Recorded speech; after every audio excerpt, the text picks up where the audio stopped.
Hey guys, welcome to the channel VIP physics. और moving charge and magnetism की अगली video में आपका स्वागत है। पीछे की वीडियो नहीं देखी है तो उनको जाकर देखो प्लीज।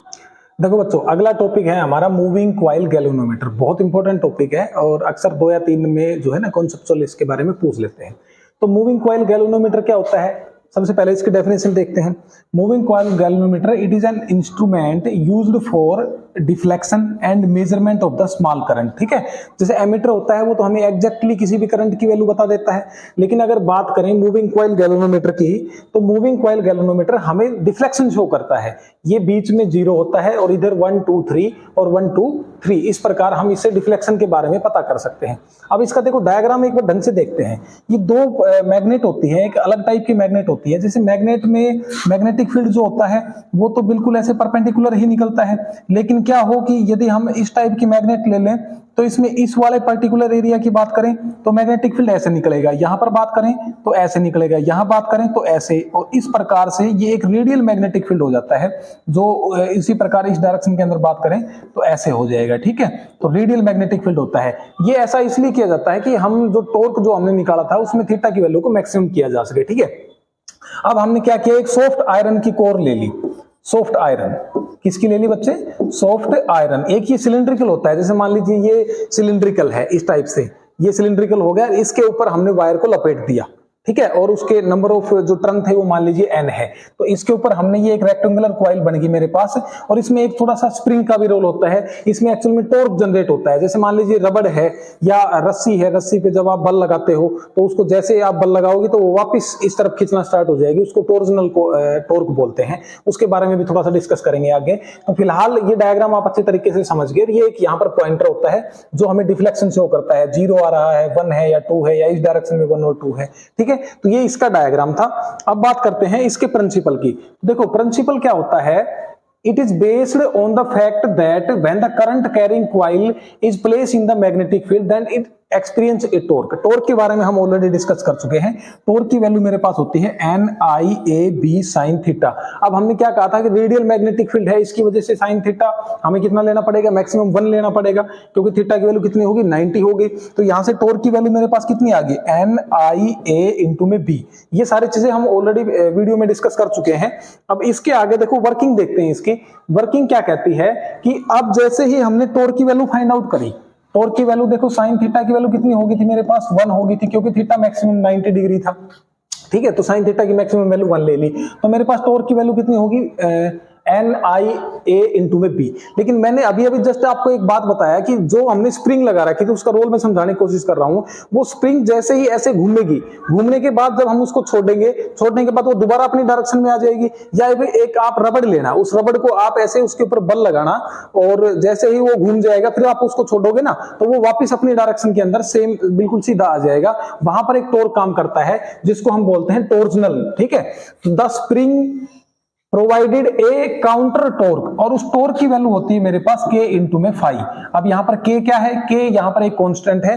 ये इस एंगल फाई की हम बात कर रहे थे, ये वाला एंगल हम फाई लेके चले हैं यहां पर। ठीक है, तो यहां पर स्प्रिंग कांस्टेंट फाई काम किया है।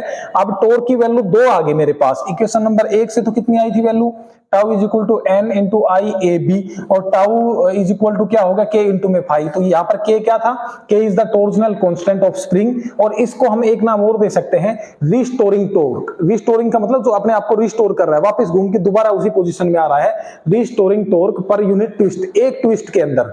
जैसे मान लीजिए एक बार घुमाया और जैसे हमने उसको छोड़ा तो एक बार ही अपना वापिस आ गया। तो यहाँ पर K क्या हो गया, इसका थोड़ा विशेष ध्यान रखना, K है हमारा टॉर्जनल कांस्टेंट। अब देखो इक्वेशन नंबर 1 से और 2 से, 1 से वैल्यू मेरी ये आई थी और 2 से ये आई थी, तो दोनों ही टॉर्क की वैल्यू थी, तो क्यों ना मैं दोनों टॉर्क की वैल्यू को बराबर कर दूं। अब बच्चे इन दोनों वैल्यू को मैंने जैसे ही बराबर किया, यहां से K जो टॉर्जनल कांस्टेंट था, या हम ये कहें कि K की वैल्यू जो थी रिस्टोरिंग टॉर्क पर यूनिट ट्विस्ट था, वो उधर आ जाएगा। तो N is equal phi is equal to NIAB upon में K हो गया। ठीक है, तो इतना तो आप अच्छे तरीके से समझ गए। मैंने क्या किया कि इस K को इधर ले आया, और जो ये वैल्यू है अब NIA और B इंटू में अपॉन में के, तो इसको मैंने एक साथ लिख लिया और इनटू में आई को मैंने इस डायरेक्शन के अंदर लिख दिया है। ठीक है, यहां से मैं देख पा रहा हूं एन भी कांस्टेंट है, ए भी कांस्टेंट, बी भी मैग्नेटिक फील्ड जो कांस्टेंट ले लिया हमने क्योंकि मैग्नीट्यूड निकाल चुके हैं, और के ऑलरेडी डायरेक्टली प्रोपोर्शनल का कांस्टेंट है ही। तो मैं यहां से क्या देख पाया कि फाई जो है वो डायरेक्टली प्रोपोर्शनल टू आई हो रहा है। इसका मतलब ये हुआ कि जितना भी हम करंट को इंक्रीज करेंगे उतना ही जो टॉर्जनल कांस्टेंट है वो मेरा इंक्रीज होगा, और इसका वाइस वर्सा भी ट्रू है। अब यहां पर एक बात आती है कि यदि फाई को मैं आई से डिवाइड कर दूं तो मेरे पास क्या आएगा, देखिए जरा, फाई को आई से डिवाइड करूंगा तो एन ए बी अपॉन में क्या आ जाएगा, के आ जाएगा। और इसी को मैं बोलता हूं बच्चे करंट सेंसिटिविटी। क्या बोलता हूं, करंट सेंसिटिविटी। एक नंबर में कई बार क्वेश्चन पूछ लेते हैं तो हम इसके बिल्कुल सिंपल परिभाषा लिखेंगे। जब हम के को किससे भाग, सॉरी फाई को हम किससे भाग कर देते हैं, आई से भाग कर देते हैं, तो मेरे पास क्या आ जाता है, बताइए जरा, करंट सेंसिटिविटी आ जाती है। जब मैं फाई को आई से भाग करूंगा तो मेरे पास कितनी वैल्यू बची, एन ए बी अपॉन में के। ठीक है, तो एन ए बी अपॉन में के को जो मैंने फाई अपॉन में आई लिख दिया। और इसकी अगर यूनिट की बात करें तो फाई तो एक प्रकार का एंगल है, उसको रेडियन बोलते हैं। 11th क्लास के अंदर दो एंगल पढ़ाए थे, एक प्लेन एंगल, एक सॉलिड एंगल, तो रेडियन और सेटेरेडियन होता था। और ये क्या है, एम्पियर है, तो हम इसको रेडियन पर एम्पियर भी बोल सकते हैं। समझ में आ गई बात। उसके बाद बात कर देते हैं कि वोल्टेज सेंसिटिविटी की। जैसे हमने फाई को जब आई से भाग किया था तो वो तो था मेरा क्या, करंट सेंसिटिविटी। यदि मैं फाई को वी से भाग कर दूंगा तो वो क्या हो जाएगा मेरे पास, वोल्टेज सेंसिटिविटी। और वी की वैल्यू क्या होती है, आई इंटू में आर होती है। तो फाई अपॉन में आई की वैल्यू क्या है, एन बी ए अपॉन में के है, और इंटू में आर और हो जाएगा। तो मेरे पास फाई अपॉन में वी की वैल्यू हो जाएगी, फाई अपॉन में according to the Ohm's law V is equal to I R लिख सकता हूं। फाई अपॉन में आई की वैल्यू मेरे पास थी एन बी ए अपॉन में के, आर को हमने मल्टीप्लाई कर दिया। अब यहां पर अगर बात करें यूनिट की तो फाई अपॉन में V है, तो फाई को हम एंगल है, एंगल को रेडियन से लिखेंगे, और V मेरी वोल्टेज है तो उसको मैं वोल्ट से लिखूंगा। ठीक है, तो ये था मेरे पास मूविंग कॉइल गैल्वेनोमीटर। तो मूविंग कॉइल गैल्वेनोमीटर, मुझे उम्मीद है कि आपको अच्छे तरीके से ये समझ में आया होगा। इसको आप नोट डाउन जरूर करना साथ के साथ। चलिए अगला टॉपिक देखते हैं हम, conversion of galvanometer and ammeter. तो देखो पढ़ो एक बार, galvanometer can be converted into ammeter by shunting. Shunting का मतलब होता है पुट करना या फिर उसके साथ जोड़ना।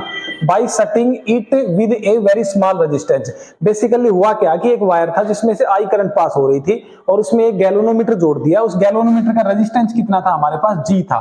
तो हमें जब भी पैरेलल में एक वेरी स्मॉल रेजिस्टेंस जोड़ देंगे और उसके बाद हम वैल्यू निकालेंगे किसकी, उस शंट रेजिस्टेंस की, तो मेरे पास क्या हो जाएगा, गैल्वेनोमीटर का कन्वर्जन हो जाएगा एमीटर के अंदर। समझ में आ गई बात है। तो एक बार इस सर्किट डायग्राम को समझो। यहां पर एक गैल्वेनोमीटर था जिसका रेजिस्टेंस जी था, हमने पैरेलल के अंदर एक रेजिस्टेंस पुट कर दिया, या ये कहें कि शंट कर दिया रेजिस्टेंस, जिसका नाम मैंने क्या दे दिया, एस नाम दे दिया। अब मुझे बच्चे एक बात बताओ, यहां से आई करंट पास हो रही थी तो इसमें जो गैल्वेनोमीटर है उसमें करंट चली गई मेरी आई जी। ठीक है, तो जब आई जी करंट चली गई तो यहां क्या बच गया, आई माइनस का आई जी। अरे वही बात समझाई थी कि नहीं समझाई थी, जब आपके पास 100 रुपए है 30 निकाल लिए तो 70 बच गए। आई थी, आई जी उधर चली गई तो आई माइनस का आई जी बच गई। अब मुझे एक बात बताओ, ऊपर और नीचे मैं पोटेंशियल डिफरेंस निकालना चाह रहा हूं, तो ऊपर वाले को मैं पोटेंशियल डिफरेंस V1 नाम दे देता हूं। V इज इक्वल टू क्या होता है, आई आर होता है। तो V1 मैंने नाम दिया तो उसमें आई जी थी, इनटू में रेजिस्टेंस आर की जगह इसमें क्या था, जी था। बोलो भाई, ठीक है। यहां नीचे वाले के पोटेंशियल की बात करूं V2 की, वो भी क्या हो जाएगा, करंट इनटू में रेजिस्टेंस। तो करंट क्या है, I माइनस आई जी है, इनटू में इसका रेजिस्टेंस क्या है बताइए जरा, रेजिस्टेंस इसका S है। अब दोनों पोटेंशियल डिफरेंस है, ये चीजें हम जानते हैं कि पोटेंशियल डिफरेंस जब भी हम पैरेलल की बात करते हैं तो सेम होता है।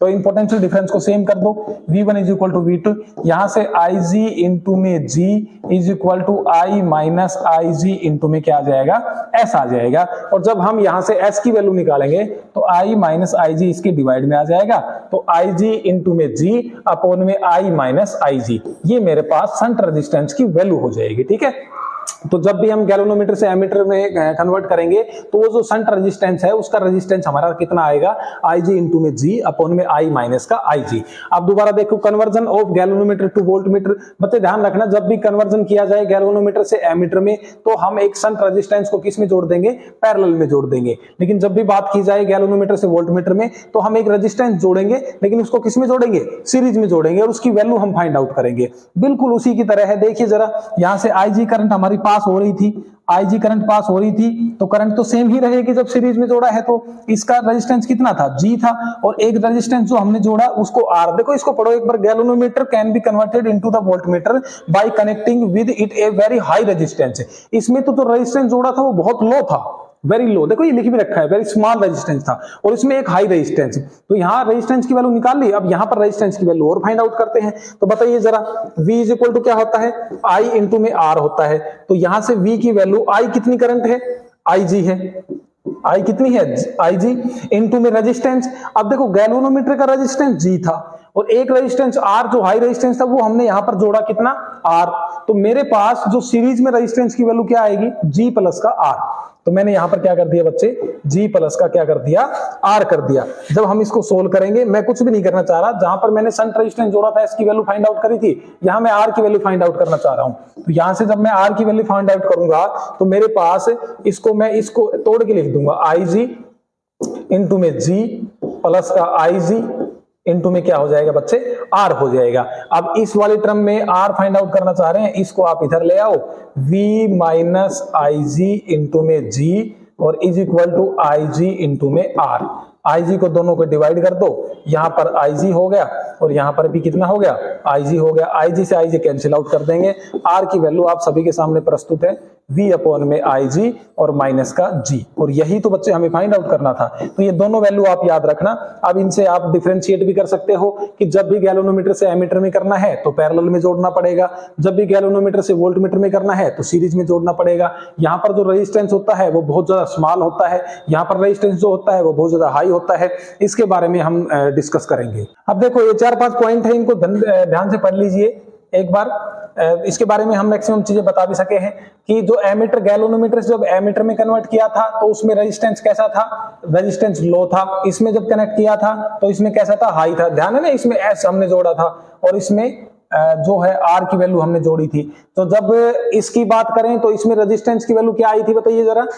रेजिस्टेंस की वैल्यू भाई एक तो G था और एक क्या था मेरे पास, S था। जब मैं इसको सीरीज में जोड़ता तो G प्लस का S हो जाता, लेकिन मैं इसको पैरेलल में जोड़ता हूं तो ये कितना हो जाएगा, G इंटू में S, G से G कैंसिल, S प्लस का G हो जाएगा। यहाँ वहां R इक्विवेलेंट आ रहा था तो R इक्विवेलेंट की वैल्यू आ जाती है मेरे पास G इंटू S अपॉन में S प्लस का G। यही तो मैंने लिखा है। अच्छा, ये मैंने रेजिस्टेंस की वैल्यू अभी फाइंड आउट करनी सिखाई थी आपको। पीछे देखो, पीछे देखो, पीछे तो देखो। ये रेजिस्टेंस की वैल्यू IG इंटू G बटे I माइनस G। तो यहाँ पर यही तो लिखा है, IG इंटू में G अपॉन में I माइनस का IG हो जाएगा, जो कि बहुत ज्यादा स्मॉल है। शंट रेजिस्टेंस बहुत स्मॉल था, ये रेजिस्टेंस बहुत ज्यादा हाई था। इसकी वैल्यू क्या आई थी, V अपॉन IG माइनस का G, V अपॉन में IG माइनस का G। ठीक है, उसके बाद बात करते हैं कि ये हमेशा कनेक्टेड किस में होता है, सीरीज में। ये ध्यान रखना, एमीटर जो है वो हमेशा किस में कनेक्ट होता है, सीरीज में होता है। ठीक है, और जो ये होता है ये हमेशा किस में, पैरेलल में होता है। वोल्टमीटर हमने जब रेजिस्टेंस पर यूनिट लेंथ निकाला था, जब आपने देखा होगा कि वोल्टमीटर के बीच में हमने वायर को कनेक्ट किया था, तो वो एक तरीके से क्या हो जाता है, पैरेलल हो जाता है। इसमें रेजिस्टेंस आइडियल की बात करें एमीटर की तो वो हमेशा 0 होता है।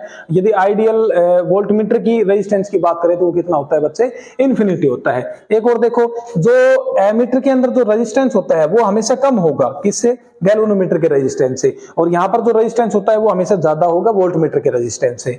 और लास्ट बात क्या है, it is not possible to decrease the range of the given ammeter. Ammeter की जो रेंज है उसको कम नहीं किया जा सकता, और यहां पर पॉसिबल है, वोल्टमीटर की जो रेंज है उसको कम किया जा सकता है। अब बच्चे बात करते हैं हम एम्पियर सर्कुलर लॉ। देखिए एम्पियर सर्कुलर लॉ क्या कहता है, देखो जैसे किसी वायर के ऊपर यदि यूनिफॉर्मली डिस्ट्रीब्यूटेड मैग्नेटिक फील्ड था तो उसको तो हम किससे निकाल सकते हैं, बताइए जरा, बायोट-सावर्ट लॉ से निकाल सकते हैं। यदि नॉन यूनिफॉर्म मैग्नेटिक फील्ड की बात की जाए तो उस वाले केस में हमें क्या लगाना पड़ेगा, एम्पियर सर्कुलर लॉ लगाना पड़ेगा। तो इसमें बेसिकली क्या किया कि जैसे करंट कैरिंग कंडक्टर था, इसमें I करंट था, तो B की वैल्यू हमारे पास क्या आती थी, बताओ, म्यू नॉट I अपॉन में 2 पाई R आती थी कि नहीं आती थी? अरे बहुत बार निकाल चुके हैं, पैरेलल करंट कंडक्टिंग वायर में भी निकाला था। तो कुल मिला के इसमें अगर डायरेक्शन की बात करें तो करंट की डायरेक्शन में अंगूठा लीजिए और इस डायरेक्शन के अंदर लगा दीजिए। इसमें देखेंगे तो आप मैग्नेटिक फील्ड इस डायरेक्शन के अंदर है कि नहीं है? भाई ये कर्व्ड फिंगर मैग्नेटिक फील्ड की डायरेक्शन बताती है। अब मैं क्या करना चाह रहा हूं कि एम्पियर सर्कुलर लॉ क्या कहता है, the line integral B dot DL, जो मैग्नेटिक फील्ड है और एक स्मॉल एलिमेंट ले लिया, उनका जब लाइन इंटीग्रल करेंगे हम, या ये कहें कि इंटीग्रेशन करेंगे क्लोज पाथ के अंदर, तो वो हमेशा इक्वल होता है mu naught times the net charge net current I in this wire. ठीक है, तो आप एक बात बताइए कि म्यू नॉट इंटू में आई, मैंने बी डॉट डीएल लिख दिया। अब हम इसको जब तक प्रूव नहीं करेंगे जब तक आप मत मानना, ठीक है। मैंने क्या किया कि एक सर्कुलर कॉइल ले ली और उसके ऊपर एक स्मॉल एलिमेंट कंसीडर कर लिया और उसकी डायरेक्शन भी इसी डायरेक्शन के अंदर है। अब मान लीजिए इसमें आई करंट पास हो रहा है, ऐसे वायर था और ऐसे ले रखा था, ठीक है, तो इसमें आई करंट पास हो रहा था और यहां पर मैंने कहीं कोई स्मॉल एलिमेंट कंसीडर कर लिया, तो बी की डायरेक्शन और डीएल की डायरेक्शन, दोनों की डायरेक्शन कहां है, सेम है। कहां है, इस डायरेक्शन के अंदर है, तो थीटा की वैल्यू कितनी होगी मेरे पास, 0 हो गई। तो मैं क्या करना चाह रहा हूं कि B dot DL is equal to, इसकी डॉट प्रोडक्ट को जब मैं खोलूंगा, ए डॉट बी क्या होता है बताइए, A B cos theta, A B cos theta. तो मैंने बी डॉट डीएल इंटू में कोस थीटा लिख दिया। थीटा की वैल्यू क्या मान के चल रहे हैं, डीएल, सॉरी 0, क्योंकि डीएल भी और मैग्नेटिक फील्ड भी दोनों सेम डायरेक्शन के अंदर है। तो यहां से बी डॉट डीएल रख दिया, कोस 0 की वैल्यू 1 कर दी। अब बी तो मैग्नेटिक फील्ड है, ये कांस्टेंट है, तो बी इंटीग्रेशन से बाहर आ गया, इंटीग्रेशन डीएल कर दिया। अब बच्चे अगर इसकी डीएल है और टोटल की अगर लेंथ की बात करें, तो एक सर्कल का जो परिधि होती है, सरकमफ्रेंसेस होती है, वो मैं क्या कहूंगा, 2 पाई आर कहूंगा इसको। ठीक है, तो मुझे एक बात बताइए, डीएल की जगह मैं क्या लिख सकता हूं, 2 पाई आर। तो इस डीएल की जगह मैंने लिख दिया 2 पाई इंटू में आर। और मैग्नेटिक फील्ड किसी करंट की वजह से बात करें तो मैग्नेटिक फील्ड हो जाता है हमारा B is equal to mu naught I upon में 2 पाई आर। तो बी की जगह रख दिया मैंने म्यू नॉट इंटू में आई अपॉन में 2 पाई आर, और इंटीग्रेशन डीएल की जगह मैंने लिख दिया 2 पाई आर, तो इंटू में 2 पाई आर हो जाएगा। और इसको जब मैं कैंसिल आउट करूंगा तो मेरे पास आ जाएगा म्यू नॉट इंटू में आई। यही तो हमें प्रूव करना था, B dot DL is equal to mu naught into में आई। तो एम्पियर सर्कुलर लॉ जब भी दिमाग में आए हम हमेशा क्या कहेंगे, बी डॉट डीएल का integration is equal to mu naught into में आई हो जाएगा मेरे पास, समझ में आएगी। और बायोट सावर्ट लॉ की बात करें तो बताइए, उसमें D B directly proportional BL sine theta, वो आप लोग कर लोगे, मैंने पीछे भी करवा दिया है। ठीक है, देखो बच्चों, अब हम बात करते हैं magnetic field at the centre of A solenoidal, at the centre of A solenoidal. तो सबसे पहले सोलेनोइडल क्या होता है उसके बारे में थोड़ा समझाता हूं। कि बेसिकली एक सिलेंड्रिकल हमारे पास कोई चीज होती है, ठीक है, सिलेंड्रिकल, और इसके ऊपर हमने जो वायर है वो इसको ऐसे लपेट रखा है, इस प्रकार से लपेट रखा है हमने वायर को। ठीक है, तो अब हमारे पास ये 2 वायर बाहर की तरफ आ गए, एक ये और एक ये, इसमें से हमने करंट पास की और वो करंट ऐसे करके पास होती जा रही है, समझ में आ गई बात। तो ये एक प्रकार का सोलेनोइडल है।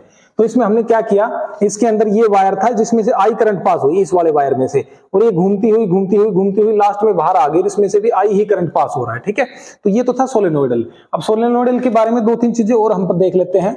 सोलेनोइडल के ऊपर कोई भी मैग्नेटिक फील्ड निकालने के लिए हमें एक रेक्टेंगल कोई भी कंसीडर करनी पड़ेगी। मान लीजिए हमने ये रेक्टेंगल कंसीडर कर ली और इसके जो ये आई है जो इसमें पास हो रहा है, और इनकी जो लेंथ है वो सभी की कितनी है, ए है, और ये रेक्टेंगुलर जो है पी क्यू आर और एस। ध्यान रखना बच्चों, सोलेनोइडल के बाहर जो मैग्नेटिक फील्ड होता है वो हमेशा 0 होता है।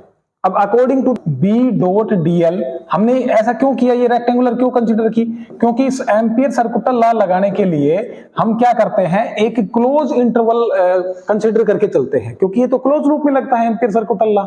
सिंपल पे लगाना हो तो हम बायोट सावर्ट लॉ लगा सकते हैं, इसलिए मैंने क्या किया, एक क्लोज लूप कंसीडर कर ली। समझ में आ गई बात। तो इनके ऊपर मैग्नेटिक फील्ड की अगर बात करें, देखो जैसे मान लीजिए करंट ये है, अब इसमें करंट जा रहा है, तो यहां पर तो मैग्नेटिक फील्ड की बात करूंगा तो ये ऐसे होगा, लेकिन अब करंट इस डायरेक्शन के अंदर आ रहा है मान लीजिए, तो इस पे मैग्नेटिक फील्ड की बात करेंगे तो मैग्नेटिक फील्ड किस डायरेक्शन में हो गया, बाहर की तरफ हो गया। अच्छा, पर्टिकुलर किसी चीज के ऊपर बात करें, मान लीजिए कोई वायर ऐसे घूम रहा था, तो यहां पर बात करें तो इसमें जो करंट है उसकी डायरेक्शन में कीजिए, इस पर्टिकुलर एरिया डीएल एलिमेंट की बात करें तो ये करंट इस डायरेक्शन के अंदर आ रहा है, समझ गए। तो इस एलिमेंट की बात करें तो करंट की डायरेक्शन में कीजिए, और मैग्नेटिक फील्ड देखेंगे हम किस तरफ होगा, बाहर की तरफ होगा। तो बाहर मैंने डॉट से लिखा है, किससे लिखा है बच्चे, डॉट से डिनोट कर दिया। अब उसी प्रकार यहां पर एक छोटा एलिमेंट कंसीडर करें, तो देखिए करंट कैसे आ रहा है, ऐसे करके यहां पर ऐसे करंट है, तो इस डायरेक्शन के अंदर हम बात करेंगे तो मैग्नेटिक फील्ड कहां है, इनवर्ड है, तो इनवर्ड को मैं हमेशा क्रॉस से लिखता हूं, तो मैंने इसको क्रॉस से लिख दिया। तो आप यहां देखेंगे कि इस पे तो मैग्नेटिक फील्ड ऐसे है और इसमें इलेक्ट्रिक मैग्नेटिक फील्ड ऊपर की तरफ है, ये एक दूसरे को क्या कर देंगे, कैंसिल आउट कर देंगे। तो कुल मिला के हम ये मान के चलते हैं कि R और S जो है उसके अंदर मैग्नेटिक फील्ड कितना होगा, 0 होगा। ठीक है, अब बात कर लेते हैं कि B और DL के एंगल, बीच में एंगल कितना है। तो सबसे पहले तो हम इसमें निकालने के लिए चारों को ब्रेक डाउन करेंगे, और चारों को ब्रेक डाउन करने के बाद मेरे पास क्या होगा, B dot DL is equal to BDL BDL BDL और BDL। सबसे पहले PQ, फिर QR, फिर RS, फिर SP। तो PQ, QR, RS और SP, इन चारों को कर लिया, क्योंकि मैंने एम्पियर सर्कुलर लॉ लगाया है। एम्पियर सर्कुलर लॉ क्या कहता है, B dot DL is equal to mu naught into में I होता है। समझ में आ गई बात। अब देखो P और Q की बात करें तो P और Q के अंदर हमने ये स्मॉल एलिमेंट मान लीजिए DL कंसीडर किया था, ये टोटल स्मॉल एलिमेंट DL मान लेते हैं। तो इस वाले एलिमेंट के ऊपर B और DL के अंदर थीटा की वैल्यू कितनी है, 0 है। आप मुझे ये बताओ कि इसमें जो करंट की डायरेक्शन, सॉरी मैग्नेटिक फील्ड की डायरेक्शन किस डायरेक्शन में है, वो भी इसी डायरेक्शन के अंदर है, और स्मॉल एलिमेंट भी हमने इसी डायरेक्शन में कंसीडर किया है। मैं बेसिकली ये कहना चाह रहा हूं कि जब हम इसके ऊपर सोलेनोइडल बनाएंगे, तो जब कोई भी एक रेक्टेंगुलर यहां पर कंसीडर करेंगे, तो इसमें करंट कहां है, करंट तो ऊपर की तरफ जा रहा है, करंट को छोड़ो आप। अब करंट ऊपर की तरफ जा रहा है तो मैग्नेटिक फील्ड किस डायरेक्शन में है, मैग्नेटिक फील्ड इनवर्ड है, और हमने यहां पर ही एक स्मॉल एलिमेंट DL कंसीडर कर लिया। तो मैं ये मान के चल रहा हूं कि PQ पर जो स्मॉल एलिमेंट DL लिया, उसमें मैग्नेटिक फील्ड की डायरेक्शन और DL एलिमेंट की डायरेक्शन ये दोनों सेम ही है। तो थीटा की वैल्यू मेरे पास कितनी हो जाएगी, 0 हो जाएगी। अब थीटा की वैल्यू अगर मैं यहां पर 0 ले लूंगा तो इस वाले में तो 0 हो गई। अब इसमें कितनी है, 90, क्योंकि मैग्नेटिक फील्ड इस डायरेक्शन के अंदर, अरे यहां पर मैग्नेटिक फील्ड भी यही था और DL भी इसी डायरेक्शन के अंदर था, तो थीटा की वैल्यू 0 हो गई थी। यहां मैग्नेटिक फील्ड इस डायरेक्शन के अंदर लेके चल रहे हैं, और ये एलिमेंट DL है, ये यहां पर है, तो इसमें कितना हो गया, 90 डिग्री हो गया। तो मैंने यहां पर cos थीटा की वैल्यू 90 ले ली, किसमें, QR में, QR में। ठीक है, उसी प्रकार इसमें बात करेंगे। इसमें तो हमने बात कर रखी है कि outside the solenoidal magnetic field will be 0, तो यहां पर B की ही वैल्यू 0 ले ली, थीटा चाहे कोई भी हो, हालांकि थीटा की वैल्यू जो भी आएगी हमें उससे कोई मतलब नहीं है। अब इसमें बात करते हैं, मैग्नेटिक फील्ड इस डायरेक्शन में है, DL जो स्मॉल एलिमेंट है वो इस डायरेक्शन में, तो थीटा की वैल्यू दोबारा से कितनी होगी, 90। तो ये वाली टर्म 0 हो गई, ये तो मैग्नेटिक फील्ड की वजह से 0 हो गई थी, ये 90 की वजह से 0। मेरे पास सिंपल B डॉट DL यहां लिख दे रहा हूं, B डॉट DL इनटू में cos 0 इंटीग्रेशन, और आगे बाहर आ जाएगा म्यू नॉट इनटू में I। टोटल करंट क्या है, I है, तो B इनटू में DL is equal to mu naught into में I, इसका इंटीग्रेशन था। B मैग्नेटिक फील्ड जो है बाहर आ जाएगा, क्योंकि हम इसको कांस्टेंट मान के चलते हैं, इनटू में DL हो गया। अब यहाँ स्मॉल एलिमेंट DL कंसीडर किया था, टोटल इसकी लेंथ क्या है, A है, तो यहाँ क्या आ जाएगा, B इनटू में क्या आ जाएगा, मेरे पास A आ जाएगा, और is equal to mu naught into में I। ठीक है बच्चे, आप मुझे एक बात बताइए, आप यदि नंबर ऑफ टर्न, इसके ऊपर नंबर ऑफ टर्न हमने n कंसीडर कर लिए, तो यहां पर टोटल उसमें से करंट कितनी पास होगी, n इंटू में I। यदि सिंगल में से 1 यूनिट पास हो रही है या I पास हो रही है, तो n में से n इंटू में I हो जाएगा। तो B इंटू में A की वैल्यू मेरे पास कितनी हो जाती है बच्चे, म्यू नॉट इंटू में n इंटू में I हो गया। ठीक है, इससे आगे यदि हम, अच्छा एक बात ध्यान रखना, इसको तो n नंबर ऑफ टर्न को कैपिटल N लिख लेना, और इस लेंथ A को हम जो है L लिख लेंगे, थोड़ा सा आसानी रहेगी, बाकी और कोई बात नहीं है। तो B इंटू में L इज इक्वल टू क्या आ गया, म्यू नॉट इंटू में N इंटू में I आ गया मेरे पास, और जब मैं L को उधर लेके जाऊंगा तो म्यू नॉट इंटू N और I अपॉन में L। बेटे number of turn per unit length को हम स्मॉल n से लिख रहे हैं, और B की वैल्यू मेरे पास हो जाएगी म्यू नॉट N इंटू में I। ठीक है, यहां पर जो n है वो number of turn per unit length है, number of turn per unit length, small n जो था वो। ठीक है, A जो है वो लेंथ थी, A की जगह हमने L कंसीडर कर लिया था, इसलिए आप यहां पर भी L ही लेके चलेंगे of the path, and I is the current passing through the. तो कुल मिला के सोलेनोइडल के लिए जो हमारा मैग्नेटिक फील्ड होता है वो कितना आता है, B म्यू नॉट इंटू में N इंटू में I। तो I hope you got the idea about the solenoidal. अगला टॉपिक है मेरा टोरॉइड। अब टोरॉइड क्या होता है, देखो टोरॉइड के बारे में थोड़ा समझाता हूं। टोरॉइड में बेसिकली क्या होता है, ये एक प्रकार का सोलेनोइडल ही है। उसमें एक हमने जैसे सिलेंडर कंसीडर किया था, ठीक है, और सिलेंडर के ऊपर जो हमने वायर था उसको इस तरीके से लपेट दिया था, ठीक है ना, और 2 वायर मेरे पास आ गए थे, एक नीचे की तरफ जिसमें I करंट था, इसमें भी I ही करंट था, और मैंने क्या किया, इसको बिल्कुल मोड़ के और बिल्कुल आपके सामने ऐसे गोल कर दिया। अब 2 करंट जो है, एक जा रही थी एक आ रही थी, वो दोनों आपके पास बाहर हो जाएंगी। तो टोरॉइड मेरे ख्याल से समझ में आ गया होगा, बाकी ये पता नहीं क्या टनक डूडू बन गया। क्या सीन है, वाह क्या सीन है। चलो अब बात करते हैं टोरॉइड। तो टोरॉइड में भी दो तीन बातें हैं। एक तो इस O पॉइंट के ऊपर हमें मैग्नेटिक फील्ड निकालना है, ठीक है। एक इससे बाहर, टोरॉइड से बाहर भी मैग्नेटिक फील्ड निकालना है। तो बच्चे जब मैं इसको सीधा करूंगा, देखो जब मैंने इसको सीधा करा तो मैं ये कहना चाह रहा था कि इसके बाहर जब हमने रेक्टेंगुलर कोई भी कॉइल ली थी तो बाहर हमने मैग्नेटिक फील्ड की कितनी वैल्यू ली थी, 0। अब यहां ये भी बाहर ही है, यहां पर भी मैग्नेटिक फील्ड की वैल्यू क्या होगी, 0। भाई इसको मिलाया ही तो है। तो O पॉइंट के ऊपर और Q पॉइंट के ऊपर मैग्नेटिक फील्ड की वैल्यू क्या होगी, मेरी 0 होगी, ठीक है। तो फिलहाल मैं B dot dl is equal to mu naught into में I लिखता हूं और B dot dl is equal to इसको लिखा B dl cos थीटा। अब देखो dl एलिमेंट भी मैंने इसी डायरेक्शन के अंदर ले लिया और मैग्नेटिक फील्ड भी मेरा इसी डायरेक्शन के अंदर है। बड़े अच्छे तरीके से समझा रखा है। जिस डायरेक्शन के अंदर dl है और जिस डायरेक्शन के अंदर B है तो उन दोनों के बीच में थीटा की वैल्यू कितनी हो जाएगी, 0 हो जाएगी हमारी। और B dl cos 0 को मैं कर दूंगा 1, B हो गया, L को मैंने बाहर ले लिया। अगर इस टोटल जो डिस्टेंस है ये इसकी सेंटर R है तो ये जो परिधि है इसकी सर्कमफ्रेंसिस है ये टोटल क्या हो जाएगी, 2 पाई R हो जाएगा। तो इसको म्यू नॉट, देखो यहां से आप कैसे लिखोगे, B into 2 pi R is equal to क्या था, म्यू नॉट इंटू में I था। नंबर ऑफ टर्न अगर हमने n कंसिडर कर लिए तो n हो जाएगा। 2 पाई R को आप उधर लेके जाइए, B is equal to mu naught into में I इंटू में n और अपॉन में क्या हो गया, 2 पाई इंटू में R हो गया, ठीक है। अब इसमें अगर बात करें तो ये जो 2 पाई R है, ये 2 पाई R क्या है बच्चे, ये टोरॉइड की लेंथ ही तो है। जब हम इसको खोलेंगे, जब हम इसको ओपन करेंगे तो ये 2 पाई R क्या है, टोरॉइड की लेंथ ही है। जब इस टोरॉइड की लेंथ को मैं अगर L डिफाइन कर देता हूं तो number of turn per unit जो लेंथ है वो हमारा कितना आ जाता है, n आ जाता है। तो म्यू नॉट इंटू में n इंटू में I। तो आपने एक बात तो देख ली कि चाहे टोरॉइड हो चाहे सोलेनोइडल हो, इन दोनों की वैल्यू क्या रहेगी, हमारी सेम रहेगी, ठीक है। B is equal to mu naught into में n इंटू में I। तो आई होप आप सभी को ये यूनिट बहुत अच्छे तरीके से समझ में आएगी। और अब हम इसकी न्यूमेरिकल सीरीज स्टार्ट करेंगे जिसमें आपको बहुत ज्यादा मजा आने वाला है। तो मैं कोशिश करूंगा कि आप लाइव जुड़ेंगे या फिर मैं रिकॉर्डेड लेक्चर भेजूंगा तो भी आप उनको देख पाएंगे, ठीक है। Thank you, have a nice day. जय हिंद दोस्तों।